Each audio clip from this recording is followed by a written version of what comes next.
Canal de los Llanos presenta Travesía Agropecuaria. Fomentamos y divulgamos los diálogos y saberes de la producción en el campo. Bienvenidos.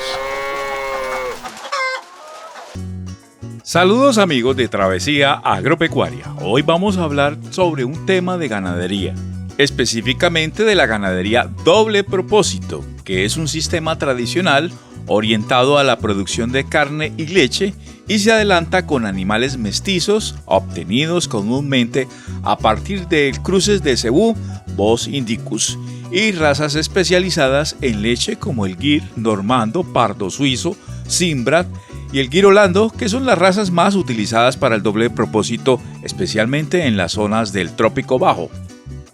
En Colombia las ganaderías de doble propósito se localizan principalmente en las zonas del Trópico Bajo, con alturas entre los 0 y 1000 metros sobre el nivel del mar, como los valles de los ríos Magdalena y Cauca, la costa atlántica y los llanos orientales, con sistemas extensivos de producción, baja utilización de insumos y producción con razas Bos indicus y mestizaje con Bos taurus en algunos casos. Durante varios años en Colombia la ganadería doble propósito tuvo dificultades para ser introducida y adoptada en el país debido a los diferentes manejos que se le dio a este sistema de producción ganadero, ya que inicialmente se orientaba con los conocimientos empíricos de los productores ganaderos tradicionales y no se contaba con los conocimientos de la investigación y la experiencia que existe hoy en día. En el piedemonte de los llanos orientales, región con una marcada tradición ganadera, se vienen destacando hatos de doble propósito con exitosos resultados, como es el caso de la Hacienda Bonanza en el municipio de Cumaral Meta. Humberto Maecha, zootecnista y ganadero con una vasta experiencia en este sistema de ganadería, nos relata sobre sus inicios en el doble propósito, el manejo que implementó y además las condiciones agroambientales y zootécnicas necesarias para introducir y adoptar la ganadería doble propósito. Cuénteme cuál ha sido la tarea, qué tipo de ganado tenemos acá, cómo empezó esta ganadería, cómo ha sido el trabajo para llegar hasta el punto donde está usted con esta genética. Aquí comenzamos en el año de 1983. Entonces yo tenía una base genética con pardo suizo, pues era un ganado que tenía buenas expectativas y además estaba de moda en aquella época, pero ya con el tiempo empecé a darme cuenta que esa raza aquí no se adaptaba bien al medio, tenía muchos problemas con los ectoparásitos, no se preñaban bien las vacas, sin embargo pues eran vacas bien lecheras y empecé a cruzarlas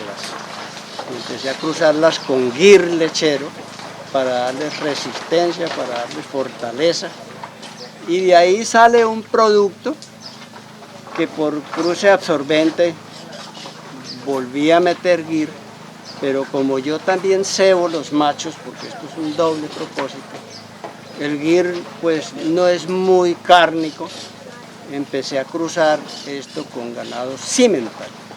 Ese Simmental le dio mucha fortaleza y también mucho vigor híbrido, y desde luego los terneros salían muy productivos para el ganado de corte, para el ganado de ceba. Y entonces ya empezamos a jugar con un cruce alternativo. Entonces inseminamos con Simmental y cuando se van mucho al Simmental, que ya se ponen mechudas, ya las regresamos con el Gir. Eso es lo que tenemos.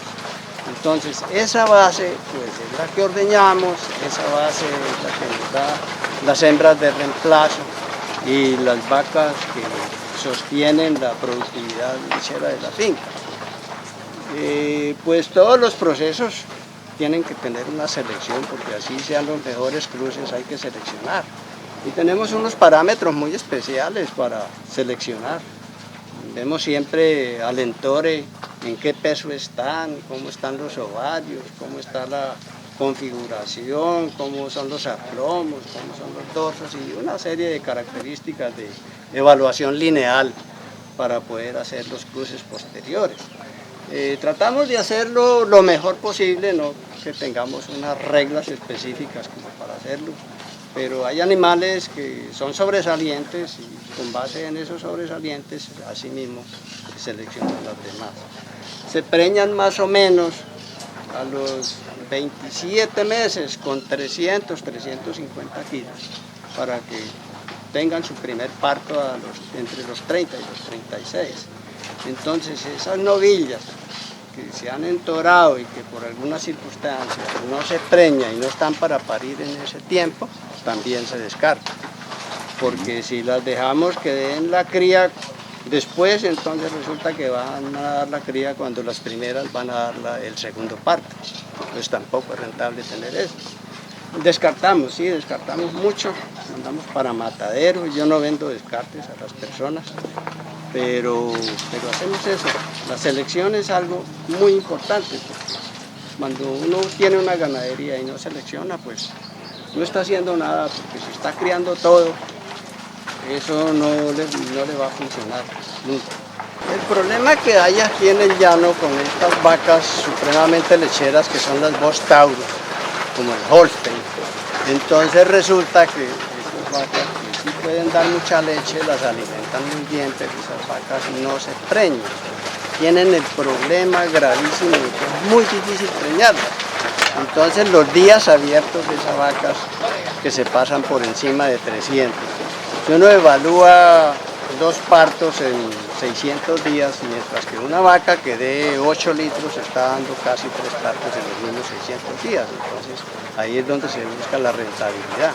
Y la rentabilidad se busca con la fortaleza y con la competencia de los mismos animales que uno tiene en la finca. Entonces yo no trabajo generalmente con esas razas porque sé lo que está pasando y que la gente, pues sí, bien es cierto, que quieren una vaca lechera, quieren la más lechera, pero sí tienen ese inconveniente que pues, esas vacas tan supremamente lecheras son muy difíciles de preñar porque son exigentes en comida. Además, esas vacas Holstein por lo general son muy grandes y llenar una vaca muy grande con este pasto que tenemos de mala calidad, pues no va a ser como tan competente con vacas de mediano tamaño que se desempeñen mejor.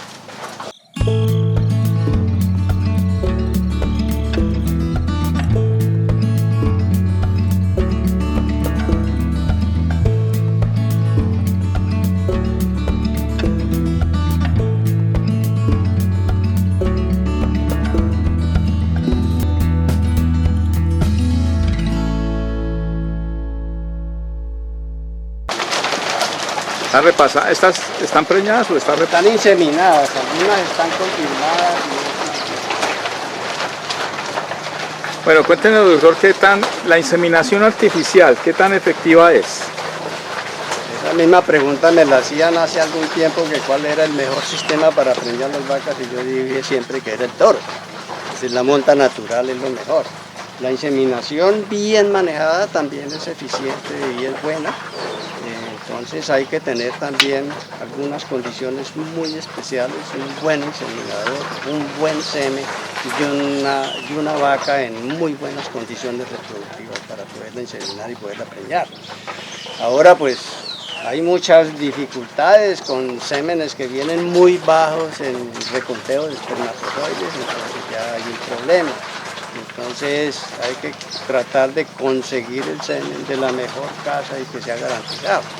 Esa es una premisa que hay que tener muy en cuenta, y que el inseminador sea una persona de verdad consciente con esto, porque hay que revisarlas 2 veces al día y a veces pues usamos calentadores que se llaman, que son toros operados, desviados para que las detecten, pero el inseminador es algo determinante y la calidad del semen, pero eso funciona y funciona muy bien. ¿En qué características se deben fijar para hacer una buena compra de una vaca? Pues el gusto de los ganaderos es tan diverso que muchas veces la gente se enamora de algo que le gusta y lo compra, pero lo primero yo diría que ir a fincas donde lleven ya mucha tradición de crianza de estos animales, donde se lleven registros, donde se lleven todos los instrumentos que hacen que la ganadería esté funcionando. Y los cruces, porque esto al fin y al cabo son ganados cruzados. Si uno quiere comprar un ganado para seguir cruzando, entonces hay que decirle al ganadero, vea, esto está con estos animales, con esta raza, con aquella, y puede seguir cruzando. Nosotros no vendemos animales puros, aquí no hay puro, nada. Pues los toros, que son unos toros sacados por un régimen especial que mantenemos aquí, las mejores vacas, pero tampoco es que sean puros. Entonces, hacemos esos cruces inter se, pero los toros puros están en el termo de inseminación.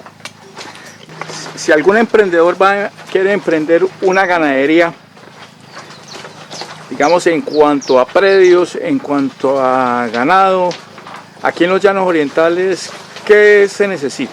¿Cómo serían las características de esa finca, digamos, de esas tierras y del ganado con el que va a empezar? Dependiendo del sitio donde esté la finca, porque si la finca está bien retirada, pues tendrá que manejar una cría.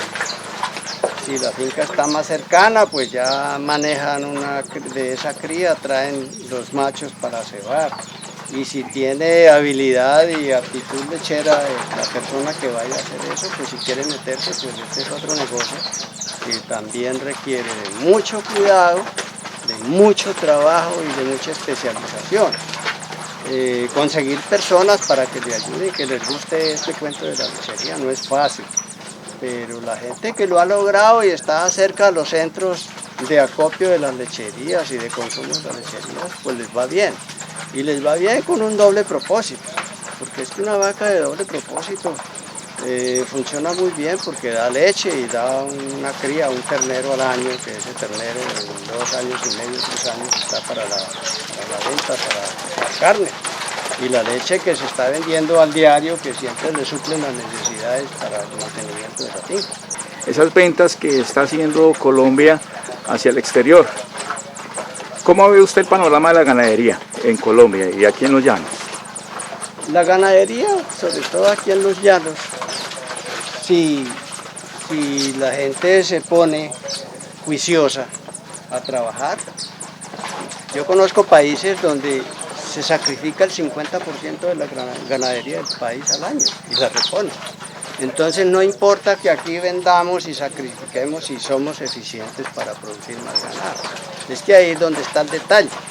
Nosotros podemos vender y sacrificar lo que queramos siempre y cuando seamos eficientes en la finca. Y entonces, ¿cómo somos eficientes? Con todo eso que le he contado, siendo muy estrictos en las selecciones y en las preñeces de esos animales. Porque 3, 4, 10 fincas empiezan a vender y venden 3.000 animales en un año, pero si esas 10 fincas producen esos mismos 3.000 animales en el mismo año, no está pasando nada. Está vendiendo y está ganando dividendos. Eso es lo que hacen países como Nueva Zelanda, por ejemplo. Nueva Zelanda sacrifica casi el 70% de la ganadería al año. Entonces ellos son muy eficientes y por eso lo pueden hacer. Nosotros podríamos lograr eso con pastos pues mejorados, que de todas formas los hay, no son los superiores, pero con un manejo simple y sencillo se puede llegar a eso. Hoy en día la ganadería colombiana se enfrenta al reto de ser competitiva y eficiente bajo modelos o sistemas ganaderos muy diferentes al tradicional, buscando mantener e incrementar los rendimientos en la producción, protegiendo y conservando los recursos naturales dentro de sistemas ganaderos amigables con el medio ambiente.